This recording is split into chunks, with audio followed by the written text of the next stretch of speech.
When was breaking the rules the only right choice you ever made? 8 months ago, I surrendered my paramedic license at a disciplinary hearing for something I didn't do. 3 weeks ago, I used everything that license taught me anyway, knowing it could end any chance of getting it back. Quick background. Last year, controlled medications went missing from my ambulance during a chaotic overnight shift. 2 of us had access. My partner said it wasn't him. I said it wasn't me. He'd been there 11 years. I'd been there 3. You can guess how that went. The state board suspended me pending a full investigation, and the conditions were brutal and specific. No practicing, no representing myself as a medic, no medical intervention beyond what any bystander could legally do. My union rep put it bluntly. If you so much as take a blood pressure in public and it gets reported, you're done forever. Be a civilian. Be invisible. So I became invisible. I stocked shelves at a hardware store. I stopped wearing anything with the old logo. When my daughter Lena, she's 6, scraped her knee at the playground and a mom shouted, "Is anyone a nurse or medic?" I stood there with my hands in my pockets and let a dental receptionist do the bandaging. I drove home gripping the wheel so hard my knuckles ached. My wife found me sitting in the garage that night and I told her the truth. The suspension didn't just take my job. It took the one thing I knew, without doubt, that I was good at. Then came the Saturday at the apartment pool. It was the first hot weekend of June. Maybe 30 people out there. I was on a lounge chair watching Lena do handstands in the shallow end. The lifeguard was a 19-year-old kid on his second ever shift. I knew because he'd told me proudly 20 minutes earlier. I heard the scream before I understood it. A woman at the deep end, pointing at the water. The lifeguard got a boy out fast. Credit to him. A kid maybe 8 years old who'd gone under near the drain. But when they laid him on the concrete, the kid wasn't coughing, wasn't moving, and the lifeguard froze. Full freeze. Hands hovering, saying,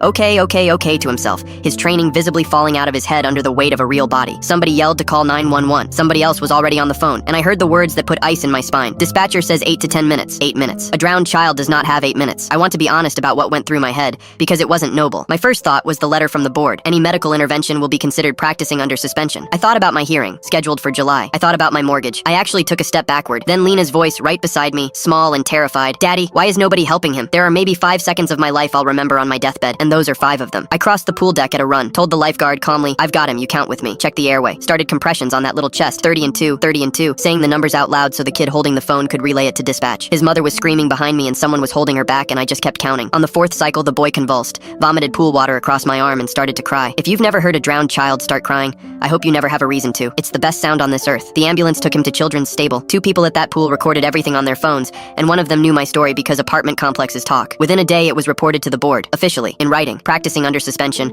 witnessed, documented. My union rep called and was quiet for a long time. Then he said, "Well, if you're going down, that's the way to do it." My hearing was July 9th. I'd prepared a statement, but I barely got to use it because the boy's mother had petitioned to speak. She stood up in that gray conference room, in front of 5 board members, and said her son was alive because a suspended medic decided her child's 8 minutes mattered more than his own career. Then the lifeguard testified. Then, and this is the part I still can't fully process, my old partner's attorney contacted the board the same week. The investigation had finally traced the missing medications to a falsified log, not mine. Full reinstatement, record cleared. The board chair, off the record, shook my hand. I ran my first shift back last Tuesday. Lena taped a drawing inside my kit. It's me, a pool, and above it, in 6-year-old handwriting, "My dad helps." Yeah, kid, that's the job. That was always the job.